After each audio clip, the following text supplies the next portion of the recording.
Welcome to the Elegance of Nae. I'm your host, Nae, and on this podcast, we'll be talking about a variety of topics with amazing stories. Let's get into it, shall we?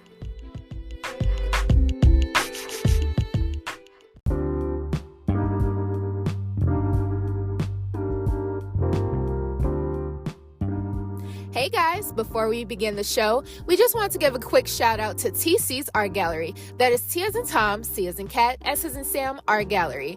They do amazing social media advertisement, logo design, website design, and they even help with social media management.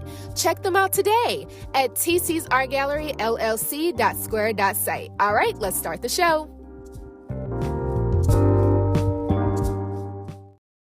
Welcome back to the Elegance of Nae podcast. I'm your host, Nae, and today we have someone new in the building. We have the lovely Bashar in the building. How are you? I'm doing great. How are you? I'm great. How are you mentally and physically today?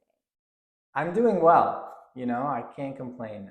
It's a beautiful day outside, so anytime the sun is shining, I feel like it turns the power on. I feel energetic and ready to go. Awesome.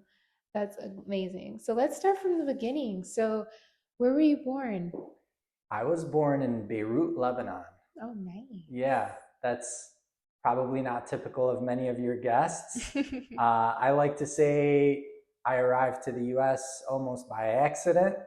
My family came here on vacation when I was 10 years old, and we kind of just got stuck here. So luckily for us, we had a lot of family here. Yeah. But when we came, there was a lot of, trouble, let's say, in Lebanon. There was kind of a brewing civil war, and then there was regional conflicts with a few different countries. Yeah. So it made it for a very trying and unsafe environment, and a lot of people got caught up in the conflict, of course. We were here when it escalated and the airport closed down. Oh, wow. So even if we wanted to go back that summer, we would have been unable to. And my dad, who was still there, basically told us, no, we're going to just stay in the US for a little while and see how things play out here, because school was closed. So, for him, obviously, my sister and I, if we weren't going to be able to go to school, then what was the point in going back? And a lot of businesses started to close, and, the situation was just, Yeah. That sounds like a drastic. Yeah. And for me, I was upset initially. Like, why are we staying here? I don't want to stay. I didn't have friends here. Yeah. We were just here for like a few months for the summer. So anyway, it's definitely a lot better now.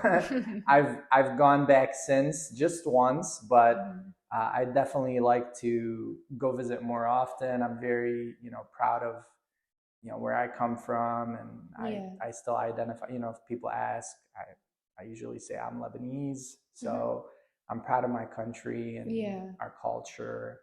That's great. Yeah. So how were you as a kid growing up?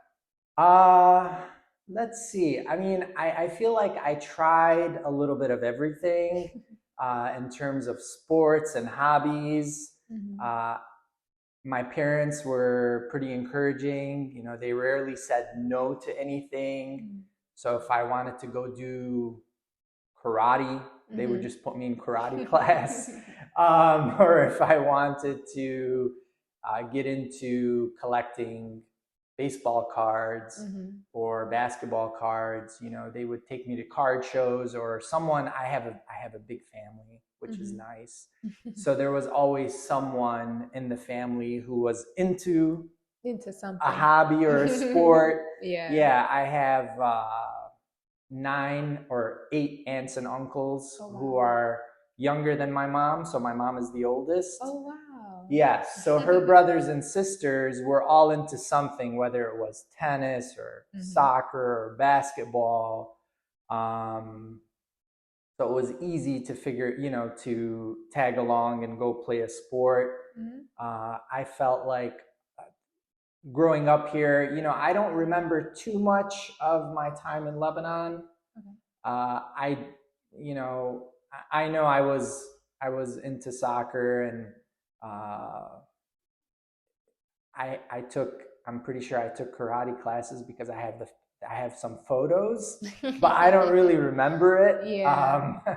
We would go back from like the rural part of the country where my family was originally from, and then Beirut, where obviously is like the business and economic hub of the country. So we would go back and forth. We would summer in the country, and then during fall, winter, spring, we're going to school. So we were in Beirut. But overall, I do remember just being outside a lot, playing sports, Enjoying nature. enjoying nature. Yeah, I think that's the best way to describe it. And then when we came here, that kind of continued. That continued on. I just always enjoyed doing things outside, and still do. That's great. So how was the transition for you when you started to do school here as a kid? Yeah, it was not the easiest because I spoke no English. In Lebanon, we learned French as our second language. So I spoke Arabic and French. So that first year of school, fourth grade, is when I started school. I still remember, it's funny, I don't remember fifth, sixth, seventh, or eighth grade that well, but that fourth grade is like, I still remember my teacher's name. I remember the class. So it was kind of a difficult transition, and they did not have like ESL, like English as a second language class. It was just, I was in a regular English class, and they were giving us spelling words, and I'm thinking, I don't know what any of this means. Right. But my teacher was super patient, and then when I'd go home, we lived with my grandparents and aunts and uncles. So luckily, they were well versed. So they would teach, they would help me out. And eventually I started to pick it up. I think by the end of that year, I felt pretty comfortable. So, because again, everybody around me is speaking English, so you tend to learn it and pick it up easily a lot quicker. Yeah. Especially at a young age, you adapt to a lot of new things very quickly. Yeah. Compared to us when we get older, we have to learn it a little bit more thoroughly and then actually get into it. Yeah. I often wonder as an adult, if you were just, put in a foreign country and not given many options, how quickly you would pick up the language. Yeah. I'm sure, eventually you'd have to. Yeah, because it's a task. It's a challenge too. Yeah, as a kid, I'm sure it comes, like you said, it comes a lot easier. Our brains are still plastic. We can still learn all these things. Yeah, and we're building our characters too. Building who we trying to be, who do we want to become, and things of that nature. Yeah. So how was it growing up with your sister?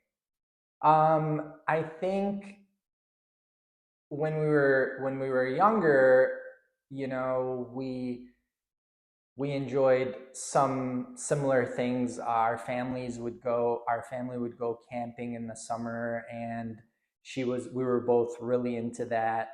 I think when I was like a teenager, she was,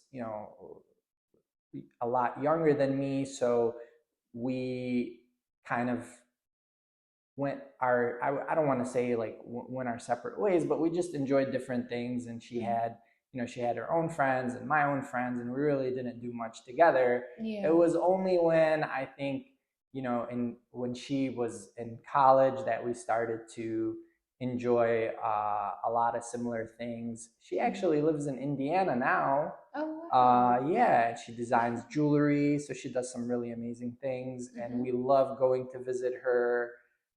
She's, super into farming and keeping, like maintaining almost like a farm type house, even though, Oh, nice. yeah. So at one point they were raising chickens, and they grow all sorts of fruits and vegetables. So we're both, now like we have so much more in common. I feel like there was that period where when I was a teenager and then when she was a teenager, we just, we probably clashed. She was into her own music. I was into my own music. She wasn't into the same sports that I was into. And, she always had a big group of friends, but she was very social. Yeah, she's super social, way more social than me. I feel like when I was younger, I was less social.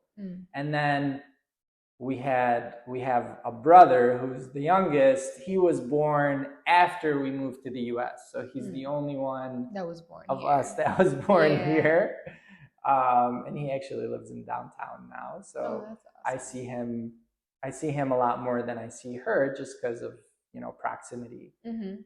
But we all three of us, I feel like we have a really great relationship. We're there for each other and we support each other in what we do. That's great. Yeah. That's awesome. So how was it for you coming from middle school up into high school? Like, how was that transition for you?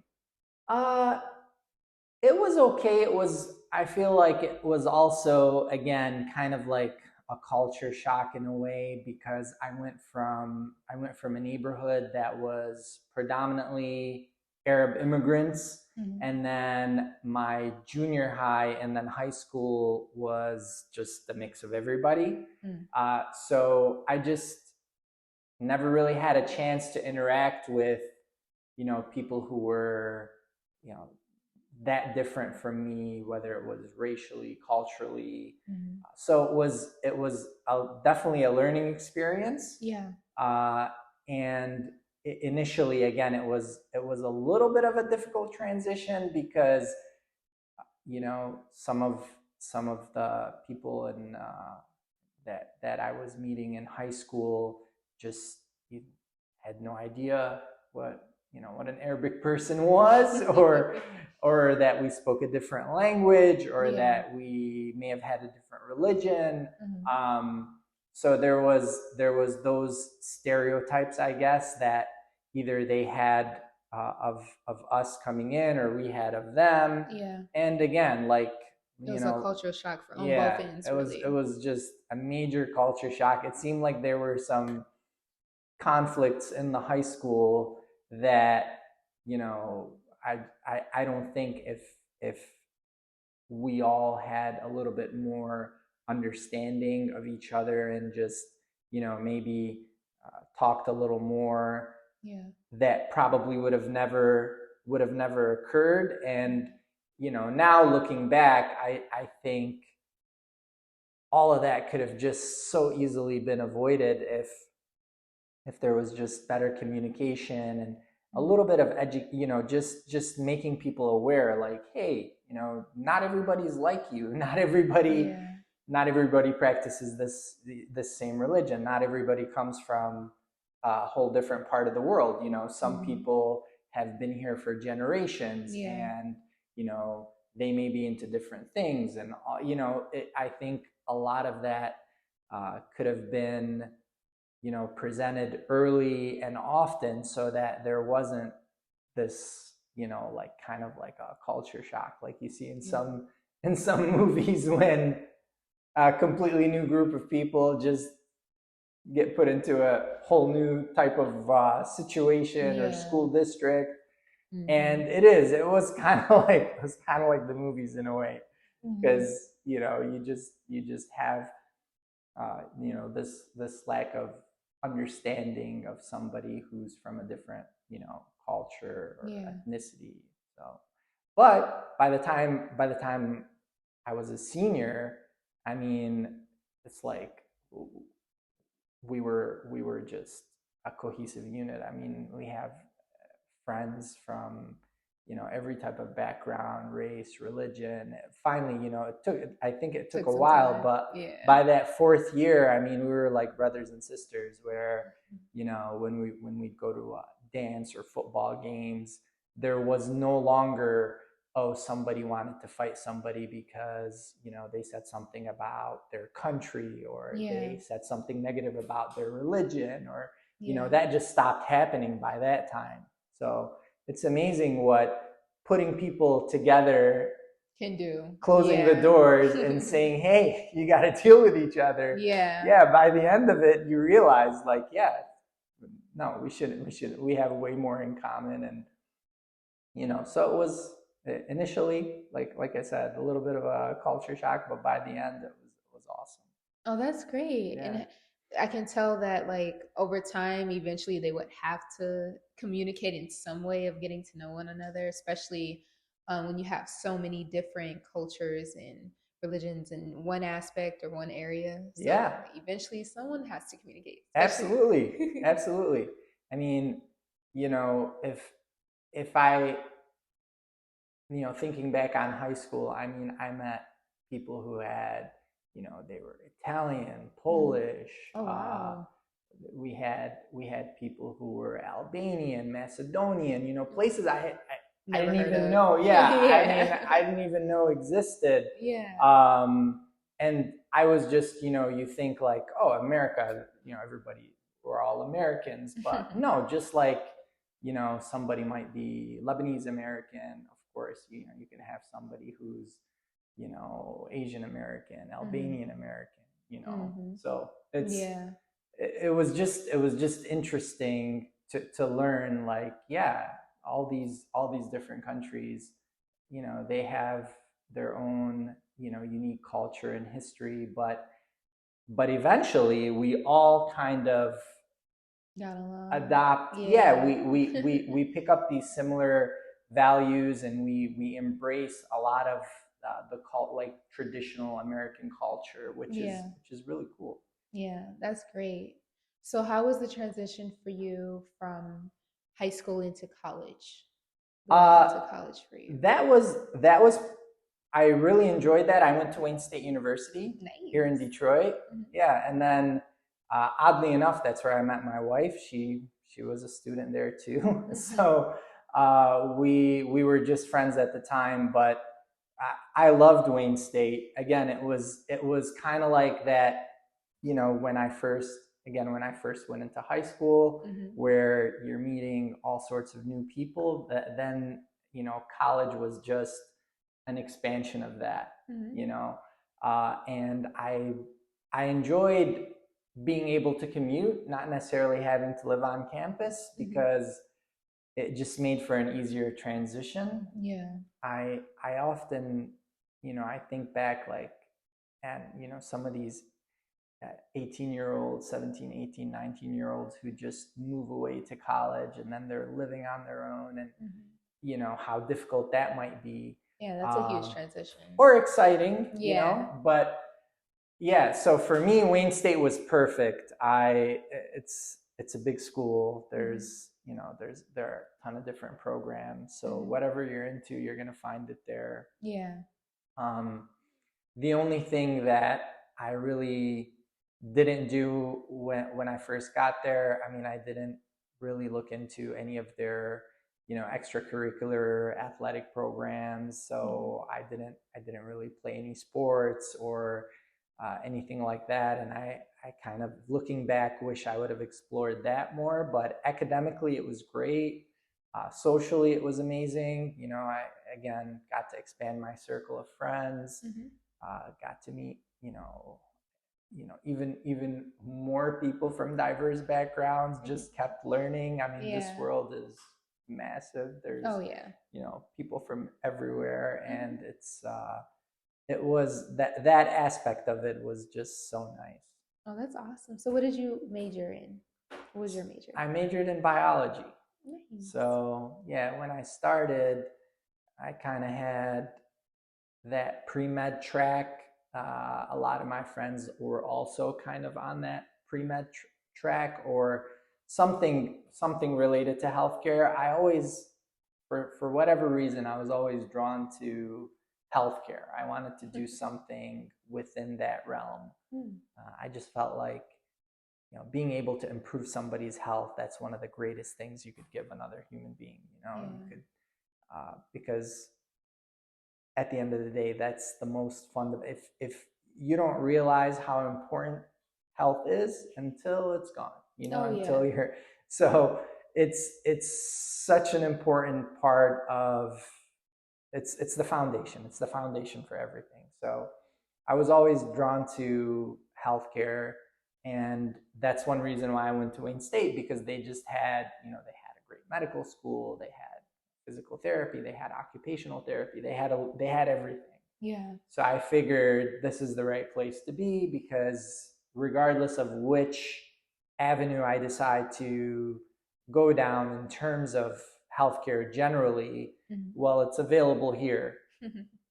Turned out I was wrong, because the one area I did want to go into, chiropractic, there's no chiropractic program at Wayne State or Michigan generally. So that's, at that point I had to go out of state. But I loved my years at Wayne State. It was a great experience. It was a great university. So that's amazing. What about yourself? Where did you go to college? I went to Henry Ford Okay. Community College. I started there based off a scholarship. Oh, nice. Because I originally was trying to go to Oakland University Okay. for clinical psychology and minor in child development. But I wound up getting a full ride with Henry Ford, which wound up letting me do child development. So I went there, and I was there up until COVID, and then I had yeah. And then once COVID happened, took a pause at school and just started with my business. Picking up your after business. That. Yeah. So that's where I started. But I always I did that major because like I loved, for one, I always wanted to help somebody in mental health. Because I know how strong it is to, like, how you have to have the strength when it comes to mental health. Yeah. So that's what made me like dive into clinical psychology, and I just loved clinical psychology, or just psychology in general. So yeah, I mean, we like in the chiropractic profession, we say there's a triad of health. So there's three corners of health, or three pillars, whatever you want to call them. One of them being mental health, emotional. One of them being physical health. Yeah.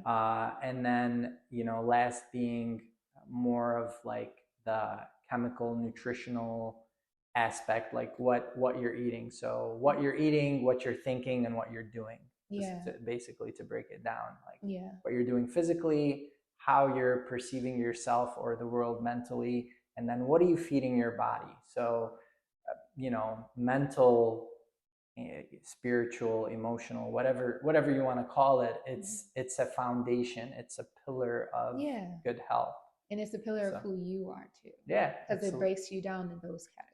Yeah, absolutely. Yeah. And I chose those because I kind of spoke on it on my first episode when it came to depression. So I used to have that when I was younger, and as I've gotten older, thankfully I didn't go through with the process of things, but as I gotten older, I just looked back and I was like, I want to help others to get out of that mindset, and being a source to helping and stuff. So that's why I chose those majors, and then I chose child development because I was like, it starts sometimes young. Absolutely. It starts really young. So why not, instead of just going directly to the adults, go to children too? Yeah. If we can get somebody on the right footing early on, it'll be huge. Yeah. So let's talk more about your business and your career. Sure. So how did you start with it? I'll tell you when the first, my first intro into chiropractic was somebody telling me you should consider it as a profession. So it wasn't, I didn't see a chiropractor initially, or I really didn't know any chiropractors early on. Again, I was interested in healthcare, and I was interested in the physical aspect of healing. Okay, so I was kind of drawn to physical therapy. And then somebody mentioned chiropractic because they're kind of along that plane where they're into, physical health, and they're into the structure of the body, and structure being the foundation of good health. So once I heard about this profession that I really never heard of before, I looked up a few chiropractors and I went and spoke to one. Really enjoyed meeting her, enjoyed her office. Her patients loved her. It seemed like her work day was just Normal. pleasant. Yeah, I mean, people thanking her and happy leaving her office. It was, I like to say, it wasn't like the dentist, you know, where people are like, they're begrudgingly there, you know what I mean? Yeah. So they're just, they wish they were somewhere else. So with that experience, I figured, okay, this seems like something that I would really enjoy. So after I graduated from chiropractic school, I went to chiropractic school in Dallas, Texas. Oh, nice. When I graduated, I felt like I always wanted to come back to Michigan because this is where the majority of my family lived. Yeah. Luckily for me, I found a job. So my first job in chiropractic was in Belleville, Michigan, for a husband and wife who were both chiropractors, and they were running their own office. Yeah, and it was a great office. We had, you know, amazing staff, amazing patients. Again, it made me like the profession even more and feel confident in my decision, like you went into the right thing. Of course, eventually we all kind of get that itch to start a business. Yeah. So I feel like, you know, some people are just meant to be entrepreneurs. They're meant to, you know, go out on their own regardless of the field that they start in. Yeah. So at the time I was living in Dearborn Heights, and I noticed there was a practice for sale in the area. So I went and spoke to that doctor. I ended up purchasing the practice in Dearborn Heights, and that's how I started into practice. So I did that for many years, about 6 years, where I was basically just, you know, running the practice. I realized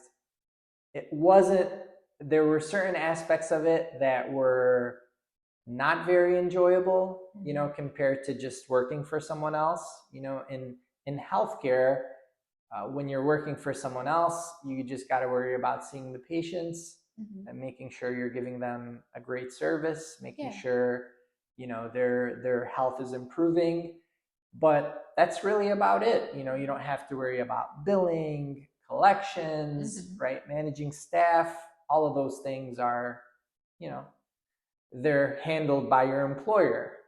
So going into business, there was that initial shock and, you know, that struggle, I guess is the right word for it. Just trying to manage different personalities, making sure you have the right front desk staff. You know, when I was working for my previous employer, I didn't even think, okay, well, how much are we charging for these services?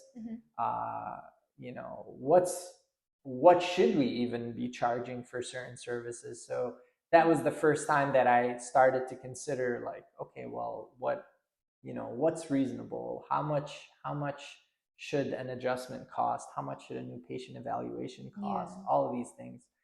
So it was kind of trial by fire. Like I wish I would have explored that previously with my old employee. I felt like I didn't ask enough questions, and I guess that would be a good piece of advice to anybody considering starting a business, but maybe is a little hesitant. Work in that field and pick up as much as you can on the business end. You know, not just the service side or whatever, you know, regardless of the field you're in, whether it's product or service. But just figure out, like, okay, how's the manufacturing process work, or how do we come up with our pricing? How do we decide, you know, where are we finding candidates as far as hiring? So all of these things, you know, I picked up as a business owner And, sometimes you have some pretty expensive lessons. Yeah, and it So, happens. It happens to us all. I feel like we always gotta. It's always a lesson learned when you're an entrepreneur coming into it. And beginning stages, it's always the bumping of the head stages. yeah. Until even if you've been experienced for a minute, sometimes new things happen, and then you have to bump your head a little bit. Yeah. Now, did you just go into business for yourself? Did you work for anybody kind of in the same field you're in, or not? Not necessarily. um, for me, I mostly see, the thing is, I grew up with a lot of entrepreneurs in my family, so Okay. I was already in the mindset of entrepreneurship. So, like, my mother is an entrepreneur. A lot of my aunts are Oh, entrepreneurs. Same with my uncles. So, I just grew up with me being surrounded, and then me also growing up in my neighborhood. We all were very communicative, so a lot of entrepreneurs in the neighborhood too. nice. So I just Yeah. was around that environment already, Yeah. and with me loving my art, that's what made that grow as well. So that's mostly what's been it for me. uh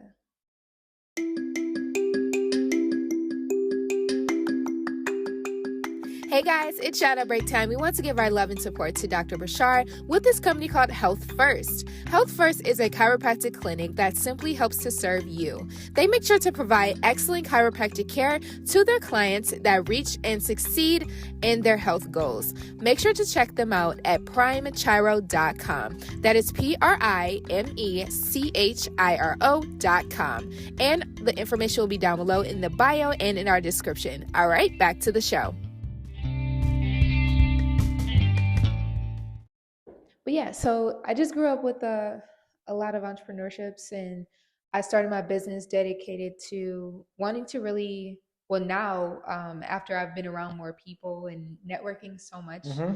I've been learning to wanting to help other small businesses to grow better, especially with the skills I have. Yeah. So, and then me being in competitions in high school, because I used to go to Henry Ford Academy, School for Creative Yeah. Studies, and it's inside of well, it formerly was inside of CCS. Oh, okay. So Yeah. I was always around that environment of arts and how to promote yourself, and then also with the toology of my teacher, my former teacher, Manal Kadri. She was a big help with pushing me in the professional field with my art business, and then I started my youth program in college. So I was Oh, just, that's awesome. yeah, Yeah, it so seems like it's in your DNA. You were kind of meant to be, your own boss. So that's pretty cool. yeah, yeah, I noticed Yeah, because over some people, time. I think, starting is probably the most difficult thing for a lot of people, right? When it Yeah. comes to business, when it comes to kind of going out on your own, Hmm. it's starting. I think like after you take that first step, Hmm. yeah, it might be difficult, but that's the hardest part is over. The hardest part is just Yeah. getting started. Especially when you get your rhythm, when you get Yeah, your flowing rhythm of it and for it goes sure. well, and then you're just elevating. Yeah, for sure. Yeah. So how do you feel like your change was, or have you noticed a change in yourself from when you first started up until now with your business? Oh, of course. And I feel like if if you haven't changed or evolved, you're probably no longer in business.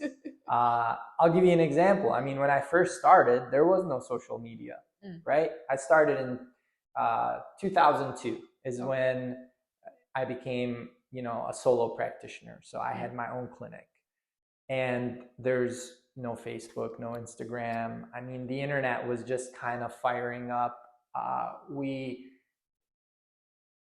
We didn't do any type of online advertising, right? Mm. All of your marketing was either, if you had the money, television, Hmm. if you kind of had the money, radio, and Hmm. if you were broke, you were sending out ads. I mean, you were doing some newspaper ads, or yeah, some mailers. I mean, I'm old enough to remember all of that.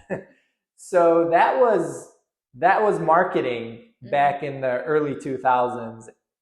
The one thing that's probably remained consistent is, networking and just meeting people. So Yeah. obviously that was important at the time. meeting, you know, like-minded professionals or people in other businesses that could, you know, send referrals your way. But yeah, I mean, just the marketing aspect, that's completely changed. Whereas now, you know, so an online presence is absolutely, it's a must. I mean, if you don't have it, Where are you yeah, at this I don't point? know. I don't know of any, uh, not just chiropractors, but you know, dentists, attorneys, you know, accountants. If you don't have a website, if you're not doing some sort of online advertising, I have no idea how you're drawing people to your office or practice. Yeah. So that's been just a major change. And in healthcare, you know, a lot of what's, you know, accepted at the time can change in 5, 10, 15, 20 years. I mean, there's been tremendous changes in terms of nutrition. Yeah. So for example, when I first started practicing, you know, the big thing was avoid fats, you know, avoid fats, you know, sugar. At that time, sugar was fine. It was just make sure you're not eating fats, you know, and that's what all the doctors were telling their patients. And now, you know, we know through a lot of great studies where, you know, no, it's not necessarily fats that are the issue, but it's the sugar, it's the processed foods. Yeah. So the biggest problem now is most likely, again, according to all the research that we're seeing come out in terms of nutrition and diet, processed foods. That's what's making people sick. That's what's causing obesity. That's what's leading to overeating. So it's not necessarily, you know, just fats. I mean, if you're consuming fats from good sources, like avocados, for example, they're, you know, they're not necessarily low in fat. They're not high, but they're not low either. But it's probably one of the healthiest foods out there. Yeah, one of my favorites. Yeah, I tell my kids always ask me like, what's the best food, and I'm usually avocados. Probably if we had to pick one, I hate that, by the way, where, you know, with uh, all the vast amount of information available online, right? To get your message out, you got to sensationalize it almost. So people are always like, the one exercise, you know, or the one fitness routine, or the one food that can change your life, you know, because again, that probably leads to more clicks. So there's, you know, a ton of healthy foods out there. And, you know, again, we learn now, where most healthcare providers are on the same page that, you know, fats are not necessarily bad for you, again, as long as you have a good balanced whole food diet. Yeah. So that aspect of my business has changed tremendously. And along with you know, physical exercise or physical fitness, that's changed.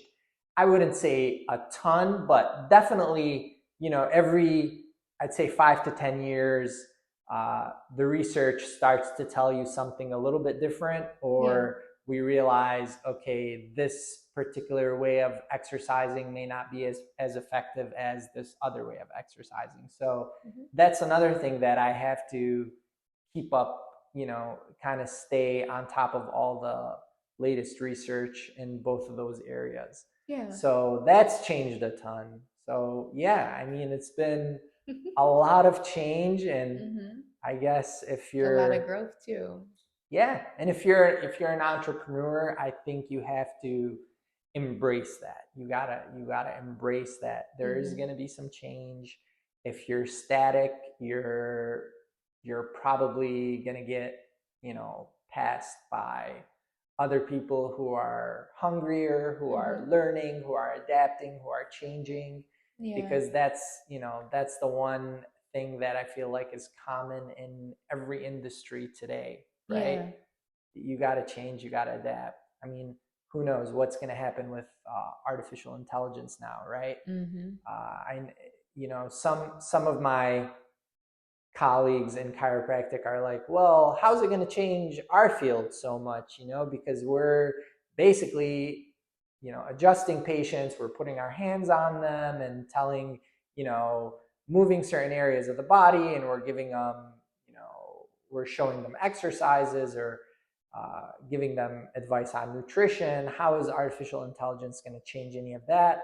But you never know. I mean, I can already see a few areas where, it's probably going to change how we practice. Yeah, I can only imagine. I feel like with AI, it's like, for one, it's changing already. So many dynamics and dilemmas, and going into different mini careers, personal social media pages. It's just changing in so many different platforms. Sure. And that's why we don't know if it's safe or dangerous. Exactly. It can go in so many ways. Yeah. I think the best thing I've heard on that is, there should be a law that says this was generated by artificial intelligence. Yeah. So whether something was fake or not. Exactly. Yeah. Whether it's a piece of art, whether it's a piece of music, whether it's a piece of writing. Yeah. There should be that, that copyright label. Exactly. We should know that this, this isn't wrong. Yeah. This podcast or this, we're real people, by the way. Nae and I are sitting here in real life talking to you. Right. But where the trend is going. Yeah. I mean, as long as you know what you're getting as a consumer or, as a business owner, as a creator, as long as you know what you're getting, I think that's step one. Is to understand, what am I looking at? What am I listening to? Who created this? Yeah. So. And I feel like that's a smart idea as well, because the AI is getting so advanced to a point where now they're doing the prank call thing, and you don't know if it's your actual family member, right, or any of that and that's very scary. Absolutely. Especially if you're at work and you just get a random call, like you thinking it's your family. Like, yes. What's the code word? Like, what's right. going on? Like, so. That's very scary and dangerous. Yes, for sure. Absolutely. So in the beginning of the show, you chose Out of the Bowl, and it's a topic of daily routines. So what is your daily routine on a day-to-day? So the first thing I do in the morning religiously is brush my teeth. That's like the first before I do anything else. After that, and I feel like this would help a lot of people, is I drink water. Okay, so before you do anything, before you drink coffee or before you have a bite of food, you just slept for whatever 6 to 8 hours or however long our listeners are sleeping. But yeah, so brush my teeth. I drink anywhere from 8 to 12 ounces of water, and then I just get ready for coming into the office. That involves checking emails, checking messages. A lot of patients, that's probably the best way to communicate with me in my office is through email or text. So I take a look at my schedule, and I just based on my schedule, when my first patient is, when my last patient is, that's kind of how I structure my day. When am I going to have, my first bite of food or my coffee? When am I going to work out that day? I try to do some form of physical activity every day. Oh, that's good. Yeah, that can change. Some days it involves going to the gym and lifting weights. Some days it involves just running outside or going for a bike ride outside. Yeah. Some days it's just a long walk at the end of the day. It really depends. I try to bring my own food into the office. I find that's healthier. Yeah. And it's less wasteful, because a lot of times the food that I'm bringing is whatever we had for dinner the day before or a couple days before. So I try to bring, make sure that I have an idea of what I'm going to eat, when I'm going to eat, again, based on the schedule. And I typically would I listen to a couple programs on, I try to catch them anyway. They may coincide with my lunch or when I'm driving home. So either I'll listen to a podcast or I'll listen to, something on NPR. I try to get my news mostly from NPR. And yeah, that's probably those are, as far as daily routines though. Try to do some sort of physical activity every day. Yeah. And again, it can vary, so you can keep it fresh so you're not getting bored with whatever. I feel like the word routine, some people may kind of find that boring in a way, but it doesn't have to be, because the type of routine can change. That's true. Heck, I tell people, as far as even brushing your teeth, try to do it with your non-dominant hand every once in a while. That throws things off. Yeah, it does. It is so little. So instead of doing it with your right hand, do it with your left hand. Don't if you can, I mean, I'm sure some people have to park in the same place when they get to work. But if you park in a structure, try parking on a different floor. That way you're walking a little more. Take a different route to work if you walk into work. So sometimes changing up the routines a little bit can kind of keep things fresh and safe too. Keep you energized. So yeah, I can. How about yourself? Do you have any daily routines that you like to stick to?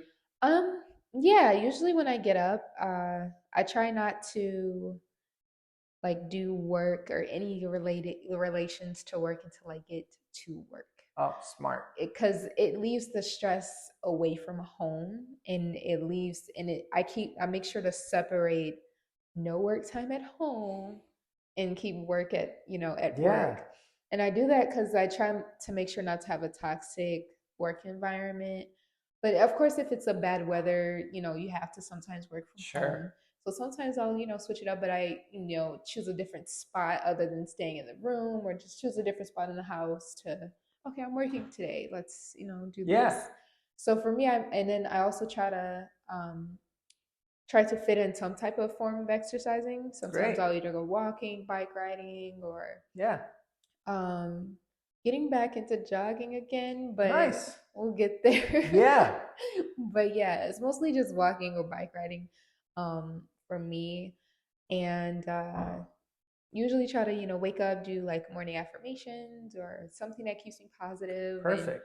And then also give out positivity in the morning, reach out to friends or family like, hey, good luck today, be the best version of you, or have a great day today, don't forget to smile, keep growing and glowing, things of that nature. Oh, that's amazing. So yeah, I try to keep positivity around at all times. Oh, so important. Oh yeah, it helps with of course our mentals, and sometimes our friends just need to hear that, like, oh, you did great, like keep going, like because sometimes we don't even encourage ourselves sometimes. So yeah, I've heard it said, like what you say to yourself is as important as what others are telling you. So kind of giving yourself that almost like that pep talk every day. And then putting that positivity out in the world, that's all going to come back to you. That's the beauty of that.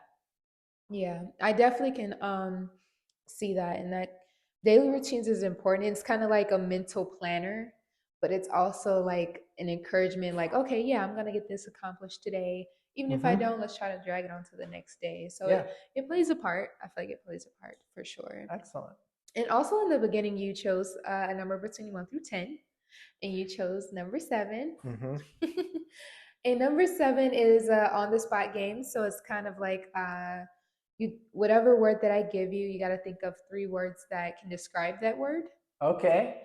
So for example, if I say give me 3 words that describes apple, like what's the first thing? I would say sweet, crunchy, healthy.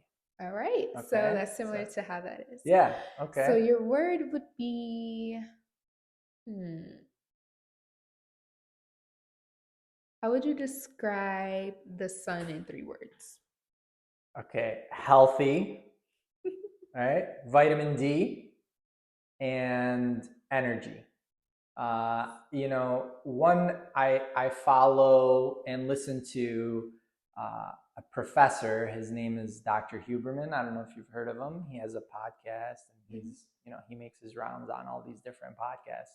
But he talks about the importance of getting sun daily and early.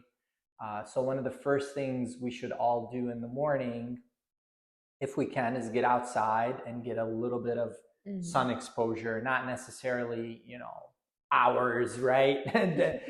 Directly on your skin. But his whole thing, he's an ophthalmologist, or so he's big into the, studying the visual field and getting sunlight into your eyes. Again, and he stresses this, not by directly looking at the sun, but getting that, being outside for about 10 or 15 minutes early in the morning, and getting that natural sunlight. It helps to energize you for the rest of the day. It controls our circadian rhythm. Okay, so it basically is going to wake you up better than any cup of coffee would. So the sun, I mean, it's just so important. I could probably go on and on. I mean, life, it's why we have life on Earth, right? From plants to ourselves. It's such an important thing. Let's hope it keeps burning. I don't know, when did scientists say our sun would stop burning in billions of years or something? I don't know. I remember seeing that and thinking, yeah, oh my God, that's going to be a freaking disaster. Like, what happens then? Yeah. But it's such an important aspect of health. Vitamin D, it's not a vitamin, it's a hormone actually, and it's synthesized from the sun. Your body takes sunlight through your skin, and it transforms cholesterol into cholecalciferol, which is vitamin D, or the hormone, and it's responsible for everything from allowing your bones to absorb calcium. It helps with your mood. It helps with energy. It helps with collagen synthesis, and all these important things that we take for granted, right? Just getting that sun hitting your skin creates all these wonderful things in your body. So yeah, and that's why I sit near windows sometimes. I noticed that you always sit by the window. I love sitting because I come so early and I know exactly when the sun's gonna rise, right there where I need it. That might be why you're so productive, or at least one of the reasons, because you're getting that early sunlight. Yeah, and honestly, I think it's also because when I was younger, I used to have to take vitamin D supplements. Oh yeah. So I didn't always have it. So me sitting next to it helps so much with my energy, make sure I'm uplifted, and makes me feel great. Yeah. That's, we were talking about, again, like the best food or the best exercise. Probably one of the most important vitamins or supplements to make sure you're somehow getting on a daily basis is vitamin D. It's also important for your immune system. I mean, oh my God, it's important for so many things in the body. And the only two ways you can get it is that either by sun exposure or from your diet. That's awesome. Now, before we close, do you have any new things coming for you as far as your business, or do you have any new projects coming along or new goals? I recently revamped my website, so that was exciting. I started to record more videos, so I'm planning on putting out a little bit more content, more video content. I've been writing for a long time. Oh, nice. So I write a lot of health related content, and I notice with social media now, they tend to favor video and podcasts. So I'd like to do more of that moving forward, and I'm starting to do a little bit more of that. Mm-hmm. So that's probably the biggest thing. As far as the business itself, just kind of, again, continuing to help as many people as possible. And I love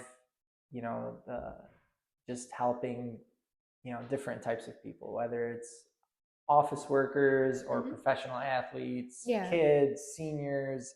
So I have like a pretty wide patient population. I don't see like just one type of person.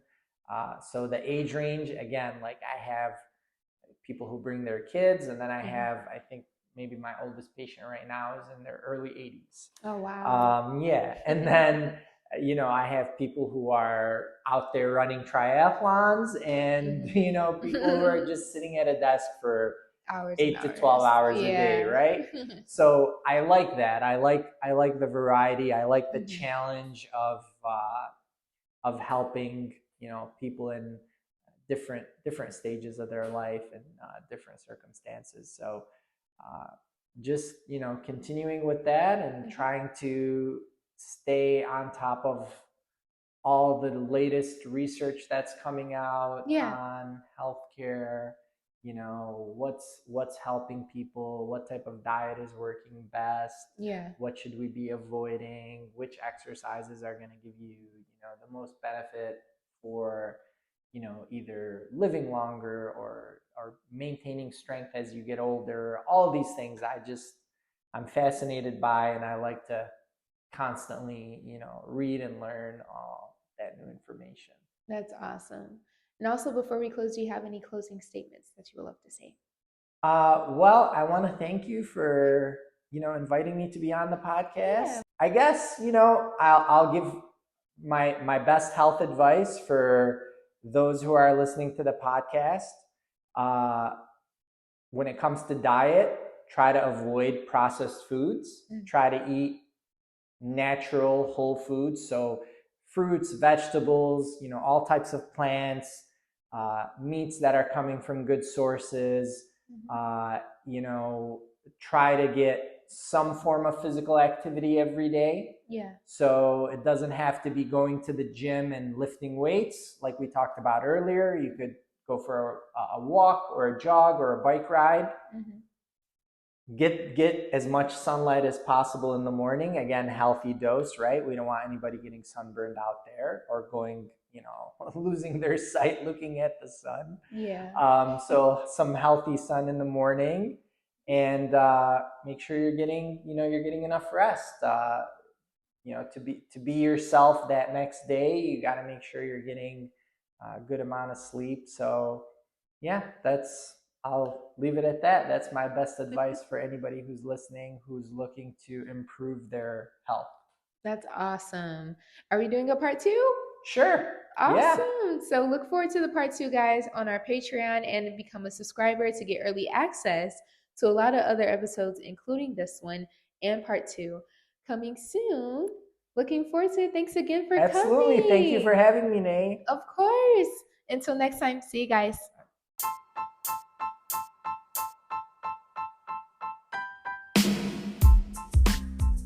Thanks for tuning in to another episode of the Elegance of Nae podcast. I'm your host, Nae, and make sure to like, share, and subscribe, and also follow us at the Elegance of Nae podcast. Until next time, see ya.